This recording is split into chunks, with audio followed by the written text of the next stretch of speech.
Today I've got updates for you about the Princess website, just a quick heads up for everyone about that. We're also going to talk about the Alaska season. Turns out this is going to be an extra special year.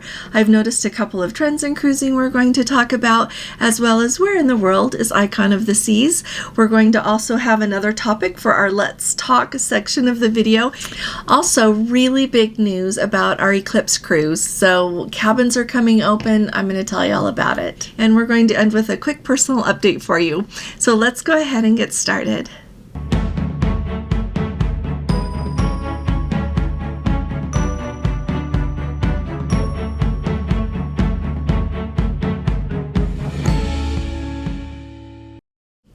Hi there, this is Allison with Let's Go Travel Tips. Today is Wednesday. It is January 3rd of 2023. So welcome. We're really happy to see you. If you haven't subscribed to our channel yet, will you please hit that subscribe button? We really appreciate it, and you're going to enjoy being part of our Let's Go family. Also, if you appreciate our updates, would you please give this video a thumbs up?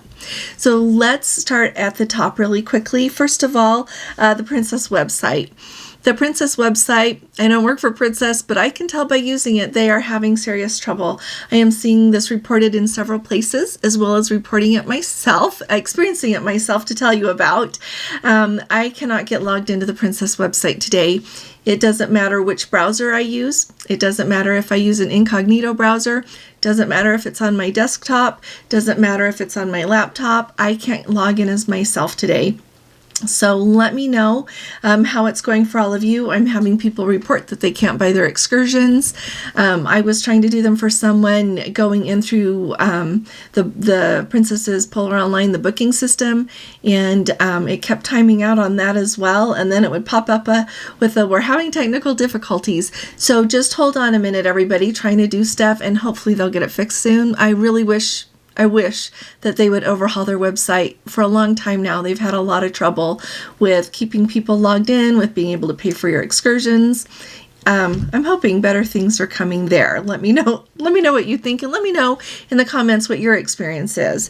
The other really big deal I wanted to tell you about today is, for a long time now, over a year, we have had the April 3rd, 2024 sailing of the Discovery Princess, which is 10 days out of Los Angeles. We've been calling it our Eclipse cruise. It's a group cruise, and we get to have scenic sailing on the date that there is that total eclipse, and it's going to be right in the pathway, so we're going to have complete darkness as part of that eclipse. And so for the longest time, that first it went from having cabins available to only guaranteed, to the ship being waitlisted, until booking was closed pretty much. Well, now that we are to final payment day is January 4th, cabins are coming available again. And so if you want to go and you want to be in our group, we would love to have you. Send me an email at your earliest convenience, and I will watch my email, because I don't know how long the cabins that are there are going to last. But I just wanted to let you know, if you want to join us, that's an option. We're going to have group get-togethers. We're going to have dinner time set that week. Whoever wants to join us can. So it's going to be an awful lot of fun, and the people who are going are amazing. So it's going to be extraordinary. Another thing, let's talk about it for a minute. Where in the world is Icon of the Seas? If you're new around here, Icon of the Seas is Royal Caribbean's biggest and brightest new ship, largest cruise ship in the world, and she is due to set sail on January 27th out of Miami on her very first cruise. But it's really fun to know that yesterday, on January 2nd, she pulled into Puerto Rico, and Michael Bailey, the CEO of Royal Caribbean, was there. And I love what he said. He said, "Oh, look who just arrived early this morning in the port of Ponce, Puerto Rico."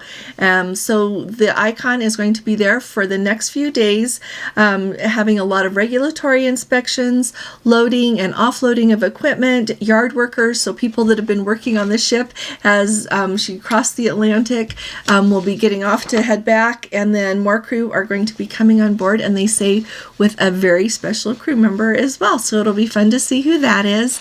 And then the Icon of the Seas will be arriving in Miami on January 9th, and they are planning a really special party for that. So if I lived anywhere near Miami, I would be going to watch her come in. So if any of you live in Miami and you're going to go watch the Icon of the Seas come in, Will you please, if you get any pictures, send them to me and I'll share them with everyone.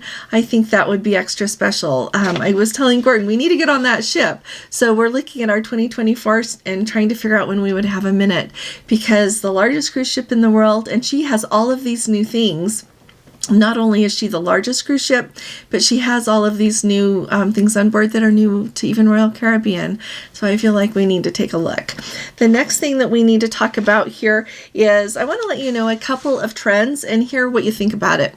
So for the longest time, as we have thought of cruising just as a whole, and I think of this particularly before the pandemic, a lot of the largest cruise lines in the world are the cruise lines that we automatically think of, like your Princess, your Holland America, your Norwegian, your Royal Caribbean, all of these. And then you would have here and there, a few luxury lines. You would have a couple of very small cruise lines in other places in the world. But it seems like a lot of areas of the world are trying to get into the cruising industry in a bigger way because cruising has become so popular. One of the things that I noticed is that China just launched their very first cruise ship that is from China. It's called the Adora Magic, and it is just starting off their week-long voyage. They're going to go to South Korea and Japan on that cruise. And then also another thing that I noticed was over in the Middle East there, what's it called? A cruise line that is owned by the Saudi Arabia's Sovereign Wealth Fund is unveiling their very first ship this year. And their goal, as they released this press release about it, they said that their goal is to draw more tourism over there, especially to Abu Dhabi and Oman's Muscat. And they want more people to come, not only as cruisers, but they are hoping that people will get off and take more land tours. Now, that is a region of the world that I have wanted to visit, and we'll have to see, how everything shapes up in the Middle East in the next little while. But I had always thought maybe I would go on MSC, and I'm not sure anymore. I've got to think about that. It's really interesting. So anyway, I like that there are going to be more options, and I like that a lot of world cruises call in those ports, so that if you want to book a segment of a world cruise, if you don't want to do the whole world cruise, you can kind of pick and choose which region that you want to do. But I thought it was really interesting. A lot more places, a lot more countries are trying, and companies in these countries are trying to get into cruising in a bigger way. So I think that with the demand for cruising, we are going to continue to see that just grow, and it's really kind of fun because it opens up cruising to a lot more people. Now, another thing I think this is really important to talk about here we are January 3rd, but Princess Carnival Corp made a big announcement, and I think it's really fun. They just are talking about a really special cruise season that they are expecting in 2024 up in Alaska. Carnival Corporation is expecting a record-breaking season for Princess Cruises, and it's kind of, they are offering more things, more ships up there than they've had before. They've got 2 new land tours that they are doing, which are very attractive, and they are also celebrating the fact that this is the 65th anniversary of Alaska's statehood and the 55th year that Princess has been cruising in Alaska. So with all of this, they are going to have 7 ships up in Alaska. They are going to have 158 departures, so that many cruises. 158 cruises are going to be sailing. They've got a variety, so they've got 14 different itineraries. They're going to visit, between all of the cruises, 17 different Alaska destinations. To me, that's really huge. For the longest time, we have thought about cruising to Alaska. You're lucky if you get that Glacier Bay, and then you're going to go to Juneau, Ketchikan, and Skagway. So 17 different locations, and Princess isn't the only one doing that. The other cruise lines are increasing the different ports of call that they visit in Alaska as well. They have, one thing that I wanted to let you know is the 2 special cruise tours that they've got going. They've got a 15-night national park tour that takes guests to 5 national parks. So that is unbelievable. And the national parks that they'll take you to are Glacier Bay, Denali, Wrangell St. Elias, Kenai Fjords National Park, and the Klondike and the Klondike Gold Rush National Historical Park as well. And then they have that amazing, now this is amazing, if you have looked at going to Alaska and you want to see bears, you know about this, but they have that amazing Katmai National Park land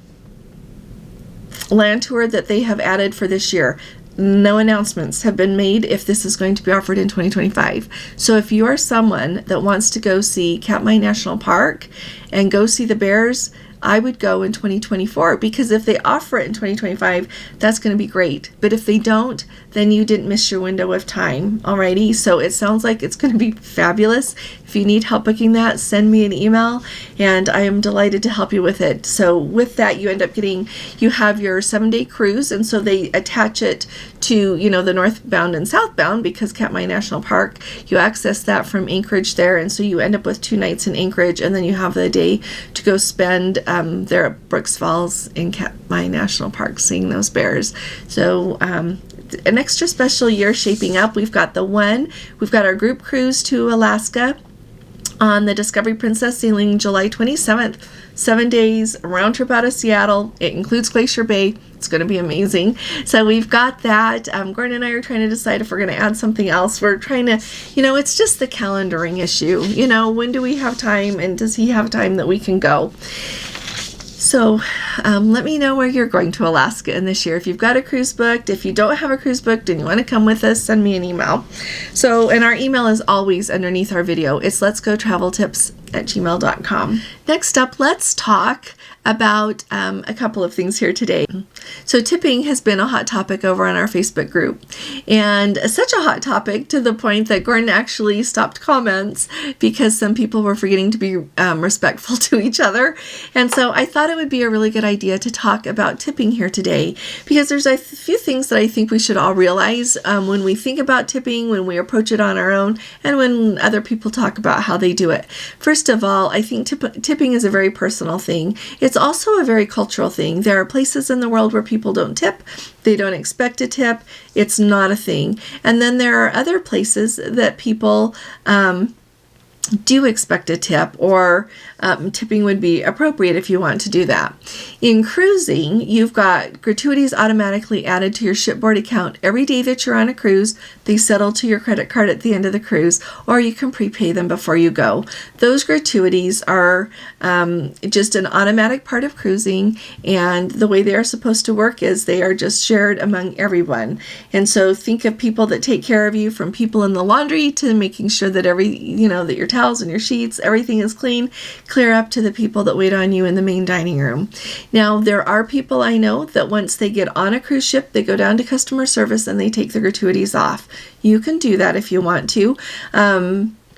From what I have read in a lot of comments in a lot of different places, some people, that's just a cost-saving measure to them. They don't ever pay anybody gratuities.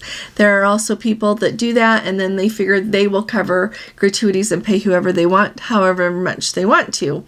And so be aware there's all these different ways of doing it. Then there are people that pay their gratuities, and then they choose to give people additional tips whenever they want to when they're on board the ship. That's the category that Gordon and I fall into, but I think it's really important to respect each other and everyone's approach to it. Let me tell you why we do it the way we do it.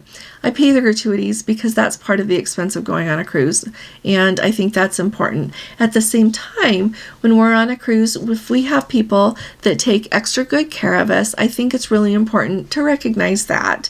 And this day and age, you generally do that with money.